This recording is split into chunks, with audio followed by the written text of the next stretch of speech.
నమస్కారం JP Andhra Pradesh news కు స్వాగతం.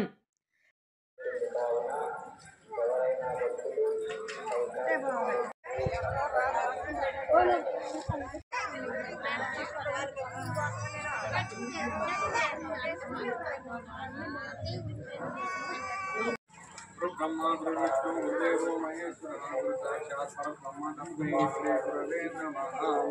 गुरवे सर्वलोकानां विषये भवरोग्यान्ते सर्वविद्यानां दक्षिणायसे नमः. कोटिसूर्यसमप्रभा निर्विघ्नं कुर्मे देव सर्वकार्येषु सर्वदा. पूर्वोक्तं विशेषविशिष्टायां सुभद्रौ श्रीमान् श्रीयुतः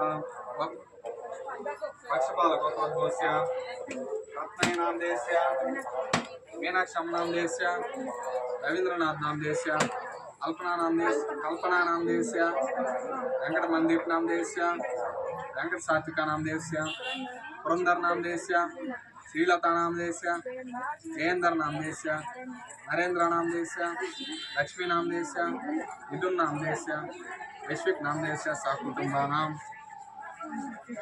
समस्तोत्तर पूजां च करिष्ये. जपिसुं कच्चेकरंत चेमिलोक जगन्न कमलंबो रक्षो बिटो गणाधिपः गोमरकेतो गणाध्यक्षो पाल्चन्द्र चैतन्य नामानि पठे निच्चुर्याद विचारं विवाहे च प्रवेश नरकमे तदा संग्रामे सर्वकार्येषु न जायते. ओम अरे साउंड వస్తే కదా అక్కడి నుంచి రండి సార్ అజ్ఞానం పద్మార్గమ ఓం విఘ్నేశ్వరాయ మహానియాయ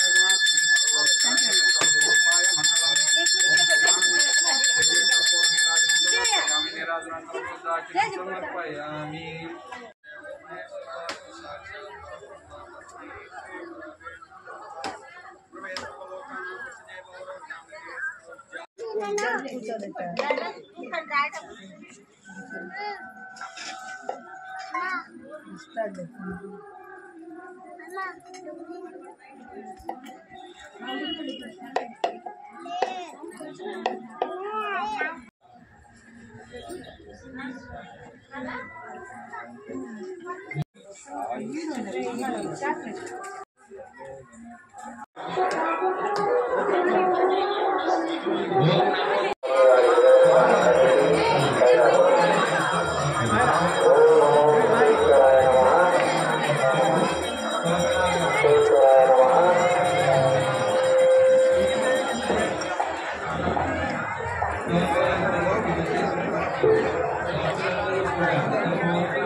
ఈరోజు కార్తీక మాసంలో ప్రతి సంవత్సరం రెండో సోమవారం రోజు మాకు ఒక ప్రత్యేకత.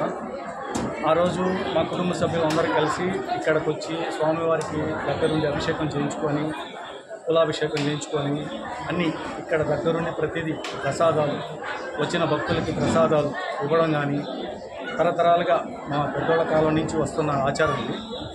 ఇక్కడికి ఎక్కడి నుంచో ఎన్నో రాష్ట్రాల నుంచి వచ్చి ఆ స్వామిని దర్శనం చేసుకొని వాళ్ళ మొక్కులు తీర్చుకుంటూ ఆనందంగా వెళ్తుంటారండి. ఇంకా కొంతమందికి తెలియక చాలామంది రాలేకపోతున్నారు. తెలుసుకొని ఇంకా వచ్చి ఆ స్వామి మొక్కులు తీర్చే దేవుడు, ఆయన్ని ఒక్కసారి నమ్మితే ఇంకా మీరే ప్రతి సంవత్సరం వచ్చి స్వామిని దర్శనం చేసుకోవాలని అనుకుంటారు. అంత మహిమగల దేవుడు ఆయన. సిద్ధేశ్వర స్వామి దేవస్థానం. ఆయన ఓం శ్రీ నవకోట సిద్ధేశ్వర స్వామి, ఓం శ్రీ నవనాథుల సిద్ధేశ్వర స్వామి. వీళ్ళ స్వామికి శిష్యుడు సారంగధర స్వామి. ఆ స్వాముల పేర్లు చాలా బాగుంటుందండి.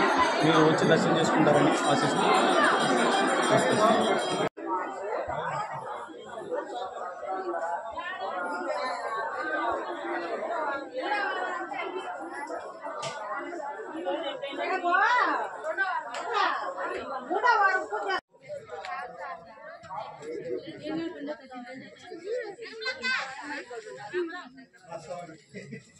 సంచి పెట్టుకుని వస్తుంటే మీరు వీడియో చేస్తున్నారా?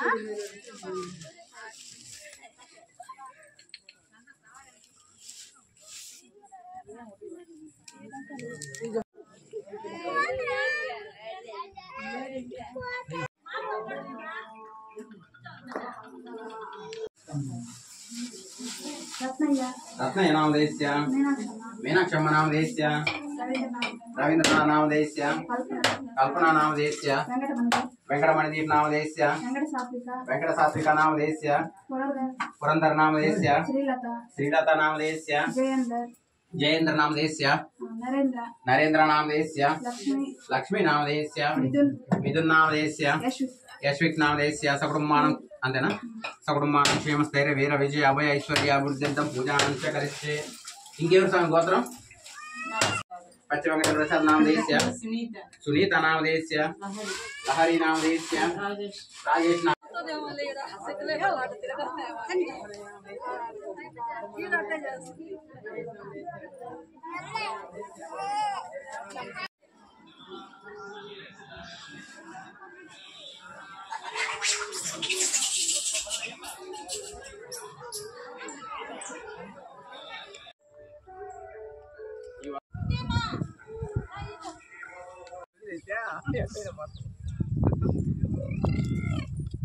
నాలుగు దగ్గర చదువుకున్నా ఇంకొక దగ్గర చదువుకోలే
విశేషం శుచిగా శుభ్రంగా ఉండడం. అసలు దేవతలకు ఇష్టమైంది శుచి. ఏంటి? శుచి. శుచి అనేది కూడా 3 రకాలుగా ఉంటుంది. అది ఇందాక కూడా చెప్పాను నేను. ఏమిటది? శరీర శుచి, వాక్కు శుచిగా ఉండాలి. బయట విశేషమైనటువంటి నానా విధమైనటువంటి మాటలన్నీ మాటేసి వస్తే ఏమవుతుంది? వాక్కు శుచిని కోల్పోతుంది. ఈ వాక్కుని చాలా జాగ్రత్తగా కాపాడుకోవాలి. ఈ వాక్కుతో ఏవైతే మంచి మాటలు మాట్లాడతామో, ఒక శక్తి ఉత్పత్తులు మాట్లాడుతూ ఉంటామో, ఆ వాక్కుకు ఉన్నటువంటి శక్తి అంతా కూడా వెళ్ళిపోతూ ఉంటుంది. శక్తి ఉండదు. అర్థమైందా? ఈ వాక్కుతో ద్వారా పరమేశ్వరుణ్ణి మెప్పించినటువంటి మహానుభావులు ఎంతమందో, ఒకరు కాదు, ఇద్దరు కాదు. మార్కండేయుడు, ఎవరు?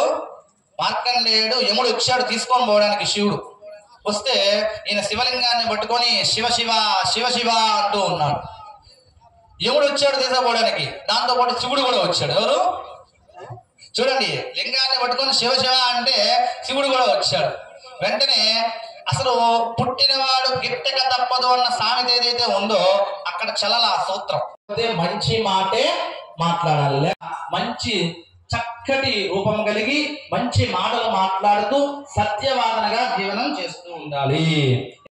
శ్రద్ధ.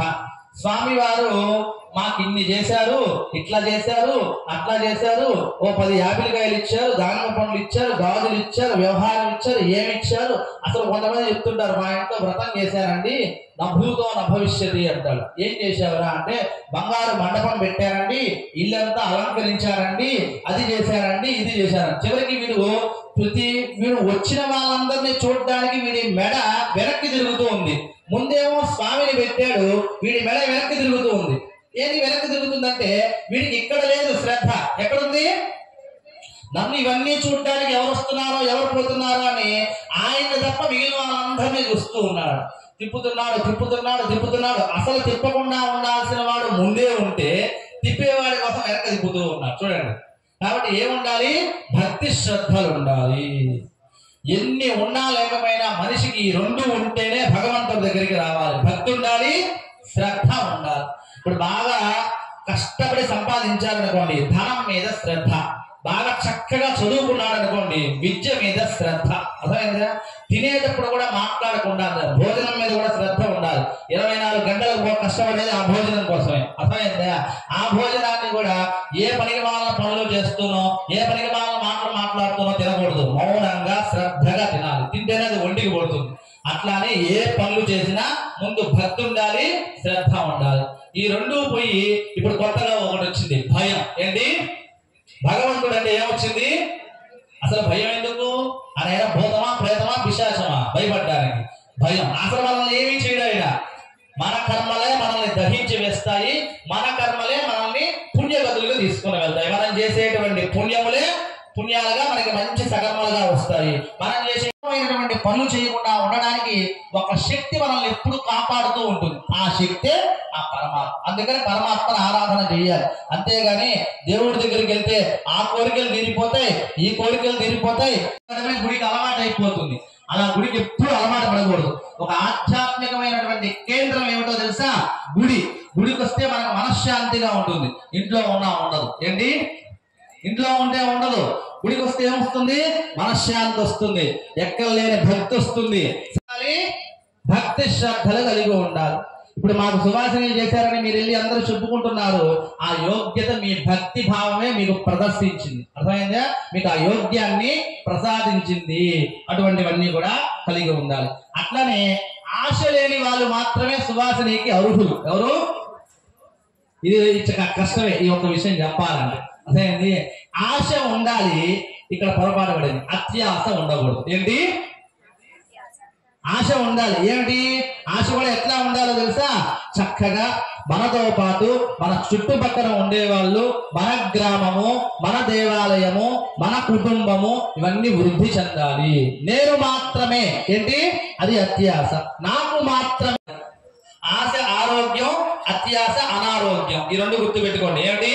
ఆశ ఉండాలి, అది ఆరోగ్యంగా ఉంటుంది. అత్యాశకు పోయారా ఏమొస్తుంది? ఆరోగ్యం అంటే స్టాప్. కాబట్టి వాళ్ళే సువాసనకి నేను చింతిస్తున్నాను, స్వామి నన్ను క్షమించు, విధి లేకపోతే నాకు బుద్ధి జ్ఞానం తక్కువయ్యో నేను పరిపని చేసుంటాను, అటువంటి కష్టం కలగకూడదు స్వామి అని చెప్పేసి ఆయన నమస్కారం. మన వల్ల ఎవరికైనా ఉపకారం జరిగి ఉంటే ఇది కూడా గుర్తుపెట్టుకోవాలి. ఆ రోజంతా మంచి పనులే చేశారనుకోండి, అప్పుడు కూడా ఏమనుకోవాలి తెలుసా? ఇటువంటి శక్తిని నాకు ప్రసాదించు, ఇంకొక 100 మందికి నేను ఉపకారం చేయగలిగేటువంటి శక్తిని నాకు ప్రసాదం. సర్వనాశనం అయిపోయినాయి. ఒక స్త్రీ వల్ల చెడిన వాడు ఎవరో తెలుసా? రావణాసురుడు. ఎవరు? అదే వేదం చదువుకున్నాడు. బతుకుంటే ఉంటాం, ఎప్పుడైనా కనిపిస్తాం.